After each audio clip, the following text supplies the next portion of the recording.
Wealth and Estate Management. The topic for today is estate planning in retirement years. I am your host, Sean Hendricks. Just a little bit about me. I am a financial advisor and attorney with Hendricks Wealth and Estate Management. I've been doing this for quite a while now, actually. I had law license in 2009. I passed the Series 7 back in 2012. I took the Series 65 in 2019. And so I've been doing financial advisor and attorney work for quite a long time. To talk about today's subject, estate planning in retirement years, I mean, most people are familiar with the basic concepts of estate planning, right? You're essentially leaving a set of instructions for here's what to do with my stuff when I pass away. But less than half of people in the United States have an estate plan. Today, we're going to talk about why it's so important with a particular emphasis on estate planning in retirement years. So when I talk about an estate plan, people are familiar with the basic concepts.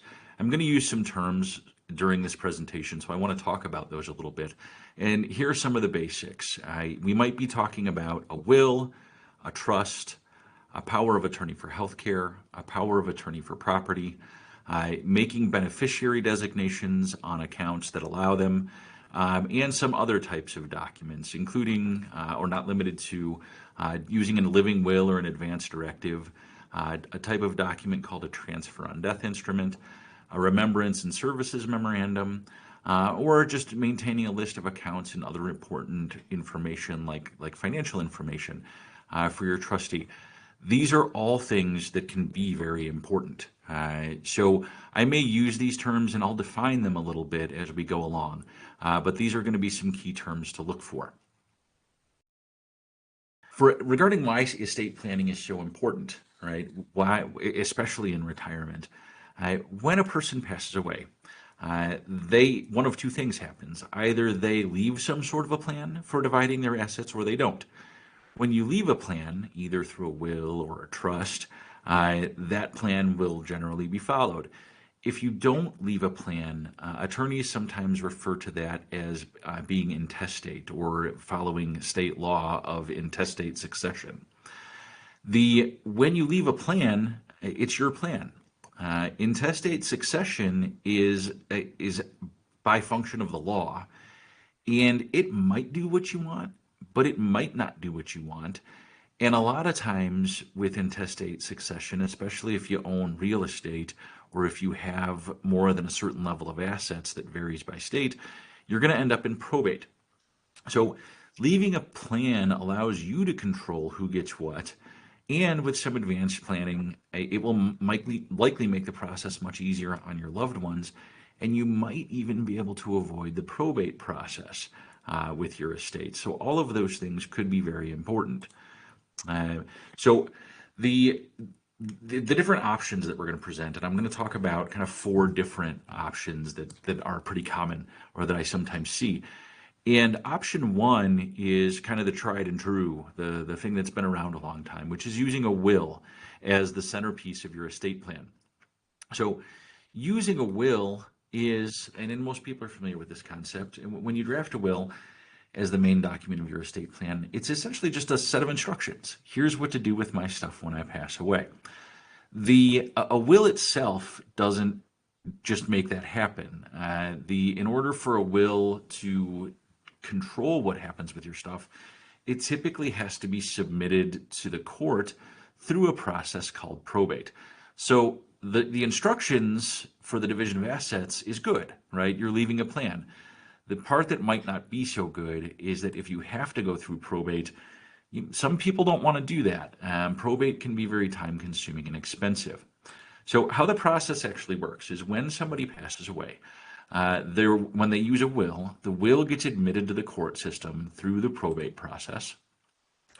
A judge creates a temporary legal entity, the estate of John Doe, the person who passed away.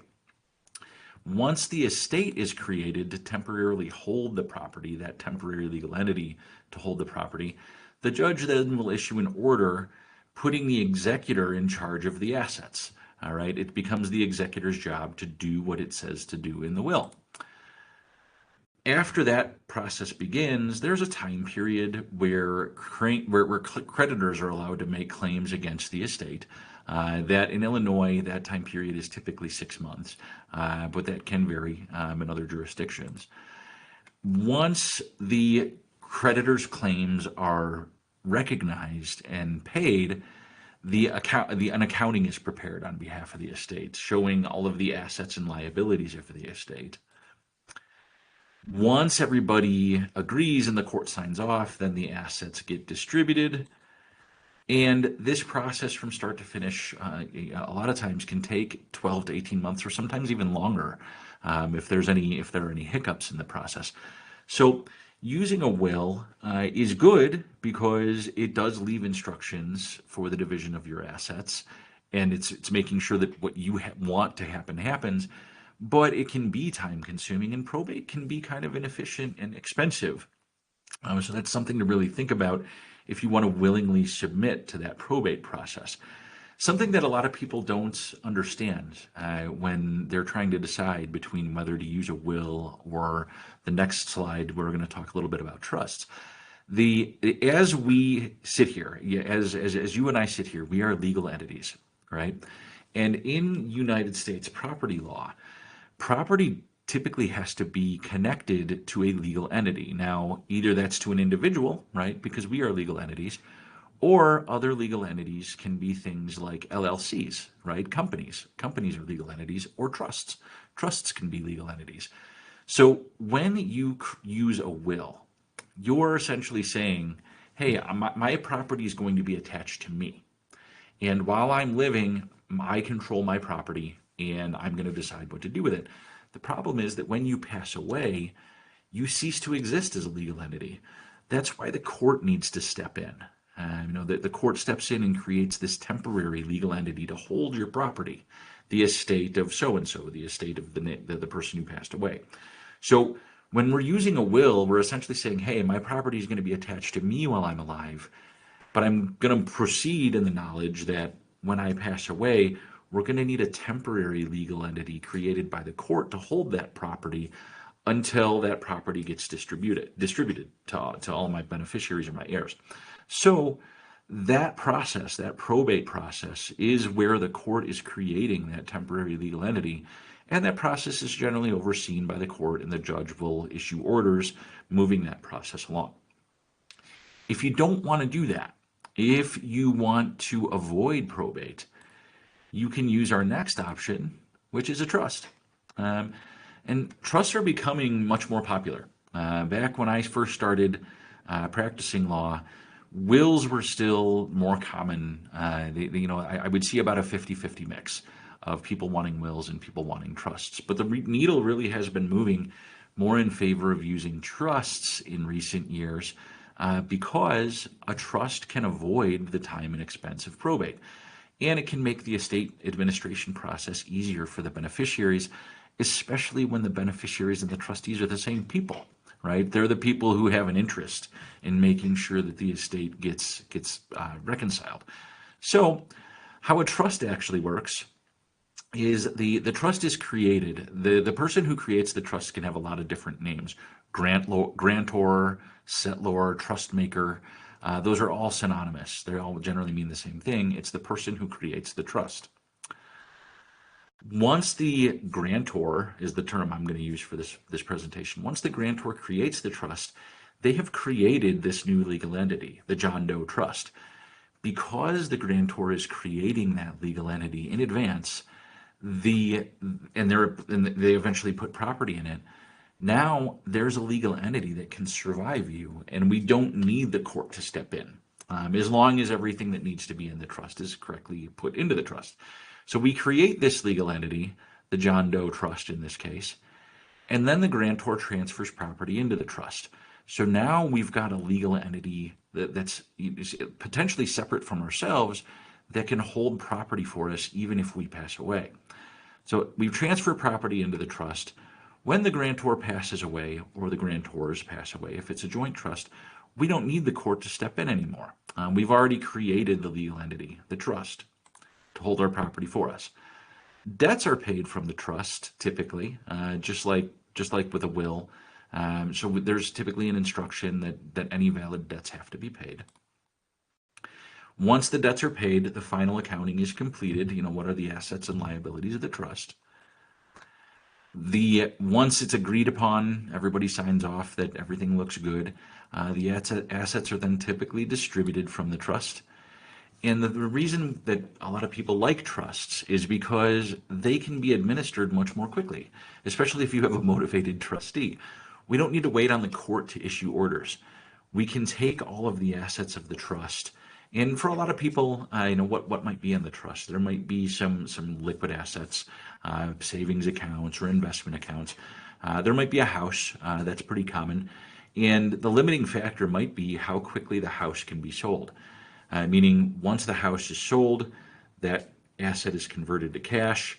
We include that in the assets and liabilities of the accounting that we've prepared, and then everything can be distributed.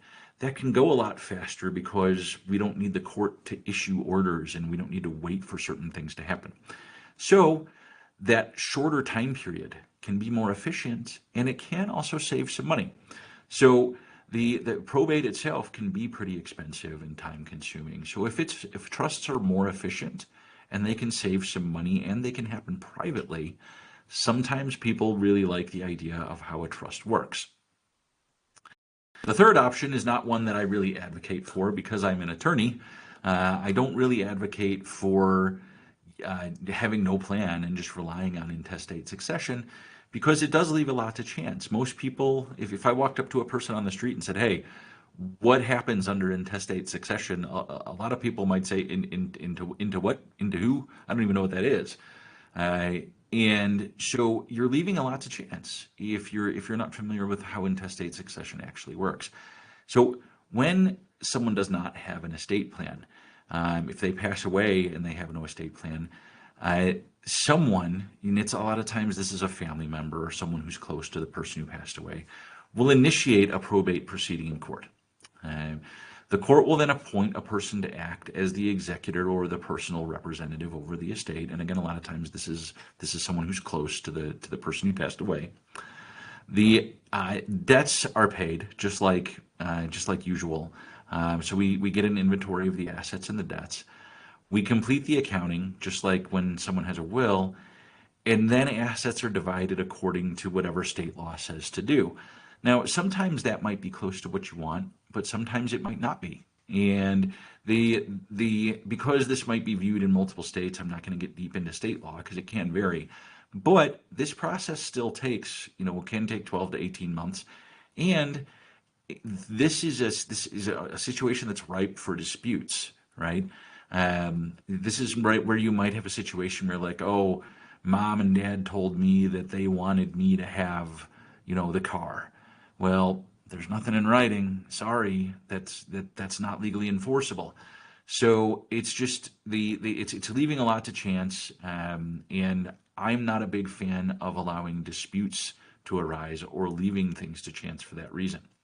So intestate succession, half of the country is relying on it. I don't think it's a good first option. I really think I would really want people to have at least a will, so that their wishes are reduced to writing and signed and done correctly. The fourth option that I see sometimes is what I like to call the DIY plan. And sometimes people will do this, will try to do kind of estate planning on their own. They'll try to do some like ad hoc estate planning, where it involves them using a mix of beneficiary designations on accounts that allow them. So, for example, like putting beneficiaries on retirement accounts, which I think is a very good thing. But then instead of using a trust or a will, they will sometimes use something called a transfer on death document or a TODI that would allow their home to be transferred to certain named beneficiaries.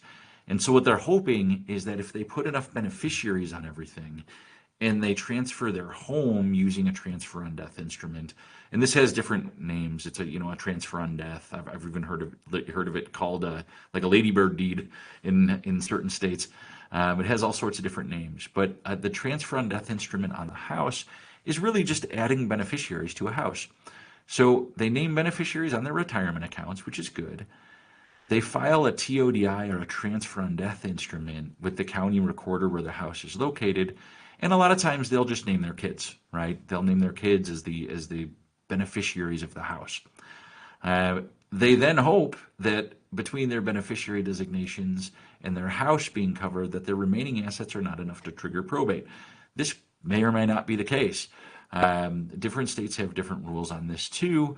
And if the assets go above the threshold for probate, then you're going to probate anyway, and all of the things, all the steps that you took are kind of rendered moot. So how the DIY plan can go wrong is that not all states allow transfer on death instruments for houses. So if you live in a state like Illinois and you are relying on this plan, and then you go and move to a state like Florida, well, Florida, as far as I know, does not allow TODIs. So your estate plan that you were planning on using in Illinois might not be valid in the state that you're trying to move to. The other thing I'm not crazy about is when you use a transfer on death instrument for something like a house. You're saying, let's say you have 3 kids and you name each of your 3 kids equal beneficiaries. Well, they're inheriting a house, meaning you now have 3 separate owners of that house upon your passing.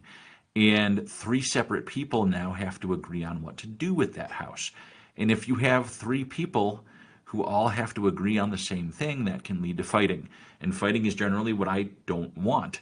I try to steer people away from situations where fights could happen. And so you have 3 people who all need to agree, and you have 3 people who may need to attend a closing and agree on the sale price. It can be a lot. I generally don't like having 3 decision makers when one is a better option. And when you use this plan, you still can end up in probate. If you haven't covered all of your bases, you're going to end up in probate anyway. So the DIY plan, I've seen it work, but I've seen a lot of people try to set it up, and I've had concerns that there were some things that they didn't know about that could cause them, or could have or would have caused them problems. So why is estate planning so important in retirement? Right. Well, the main reason is a well-constructed estate plan is really more than just a set of instructions as regarding who gets what, right? That's what it is at its most basic level. But an estate plan can do a lot of other things. It will name the person who can make healthcare decisions for you, whether this is a power of attorney for healthcare, or sometimes it's called a healthcare surrogate. This arguably could be one of the most important decisions you ever make. Who is going to make end-of-life decisions for you, potentially? Who's going to give instructions about what kind of care you can receive? Who's going to be able to communicate with your doctors if you have to go into a nursing home? This is very, very important. The flip side of that coin is who could make financial decisions for you. This is a document often called a power of attorney for property. Or if you have a trust, it might be the trustee under your trust. This is important because you are trusting this person to make sure that your estate is taken care of in your absence, right? And again, in the most common use case scenario, if someone developed Alzheimer's or dementia, who would be the person who could make financial decisions for me? Now, a lot of times that person by default is their spouse, right? But after the first spouse passed away, now there's a real question there as to which of your children, if you have children, would make those decisions for you, or if you don't have children, then who is that person going to be? And you might have some specific wishes, and unless you have these documents set up, that you're leaving that all to chance.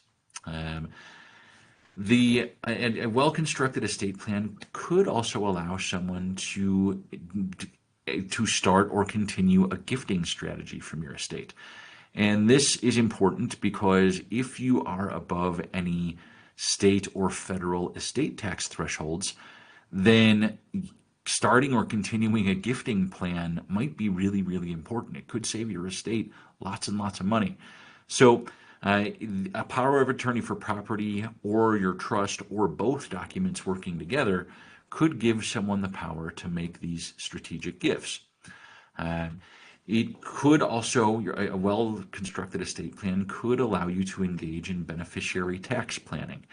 This is a fairly high-level concept where you consider the taxable nature of the assets in your estate, and then you kind of operate within the rules to say, okay, let's say I have two kids, and one kid is a high earner and the other one is a lower earner.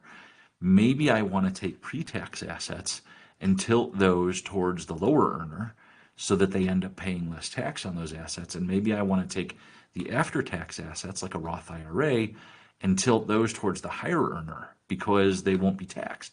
And we're still treating each of our kids equally, but we're operating within the rules, the tax rules, in a strategic way or an intelligent way. Well, if you have trusts and beneficiary designations set up properly, you can do that.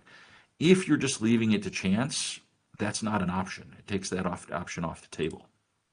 And you can also create shares of trusts that can help reduce state or federal estate taxes. So a lot of times when people set up a trust, one of the things that the trust can do is it'll have the ability to set up something called either like a marital or sometimes called a bypass trust, where it will allow for the creation of a share of the trust to use any state exemption amount that might exist, an exemption from estate taxes. And if you don't have it, if you don't have a trust or you don't have that set up, then your estate eventually is going to get hit with it. So if you're concerned about your estate and the taxes that might be owed, I strongly recommend having a conversation about setting up a trust that can help with this.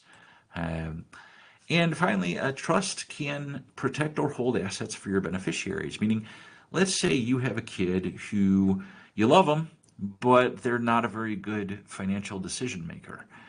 If you don't have an estate plan, that kid is just going to get a share of your estate. Maybe you don't want them to get it outright. Maybe you want it to be held in trust for a while to make sure that that child will be a little older. Maybe they'll be a little bit further down the line and a little more mature by the time they inherit something. Trusts can do that. So all of these things, all of these, these concerns that you might have, trusts can handle those pretty well. And finally, if sometimes I will see situations involving, blended families where there's children from prior marriages, and maybe one spouse wants to make sure that something is left to their kids, but they don't want to skip over their surviving spouse. Well, a trust can actually hold assets in a trust, provide income to the surviving spouse, but then still preserve the principle of that gift for the children after the surviving spouse dies. So there's a lot of flexibility and a lot of interesting strategic things that we can do with trusts, and all of these things become more important in retirement because you spent your whole life building up your nest egg. Now, this becomes much more important in retirement because in retirement, you've got more skin in the game, right? So an estate plan, really, the way we view it, is it's part of your retirement plan. You spend your whole life building your nest egg, taking steps to ensure that your spouse, your children are provided for in the most strategic way and in the most logical way is really, really important for protecting and preserving those assets. In other words, a failure to plan can cost your estate a lot. And as an example, very, very early on in my legal career, I worked on a case involving an estate where there was a very poorly written will. It was not prepared by an attorney. It was something that somebody had scribbled out on a piece of paper, and they did actually have it witnessed. So they had two witnesses sign it, but the way that it was written was extremely, extremely vague. And the children and the beneficiaries, because it wasn't just the kids who were named as to inherit things, by the time the litigation ended, the estate originally would have been worth about $2 million, But because everybody lawyered up and started fighting, and all of those fees and costs had to be paid by the estate ended up being worth about $500,000, which means everybody got less than they would have gotten if they would have just agreed at the outset, or everybody got less than they would have gotten if there would have just been a well-constructed estate plan on the front end. The poor planning in this case cost about 75% of the estate, or about $1.5 million. So there's real risk here.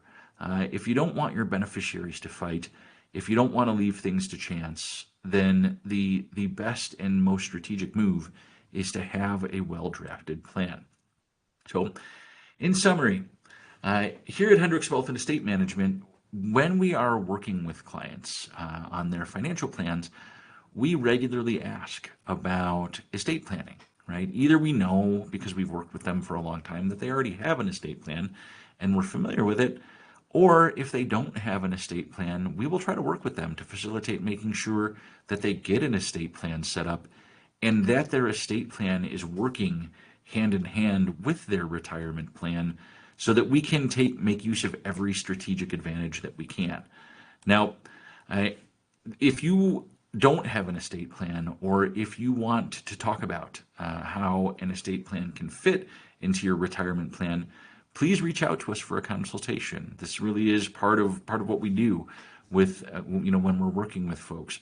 And here at Hendricks Wealth and Estate Management, our goal is to become your lifetime financial partner, and that includes everything. That includes your retirement plan, your estate plan, making sure that those two things are working hand in hand for your benefit, and for the benefit of your beneficiaries. So that'll conclude the presentation for today. We have a couple of upcoming presentations. The next one next week, my colleague Dan Leitner is going to talk about how your network shapes your net worth. And then after that, my colleague Jim Madel will be talking about how your spouse, could your spouse take over for you tomorrow? Meaning, if something happened to you, would your spouse know what to do? Both of these things are very important topics that I feel like would be beneficial to log into. If you'd like to reach out to us, please reach out. You can call our main office number at 847-428-3997. Our Florida office number is 941-308-9862. You can visit our website at www.hendrickswealth.com. You can email us, and I'd encourage you to call or email if you have any questions. Please feel free to reach out to me personally. I don't see that we have any questions, so I'd like to thank everyone for attending. If you'd like to register for future presentations or to see a list of past presentations, you can check our website too at www.hendrickswealth.com/events.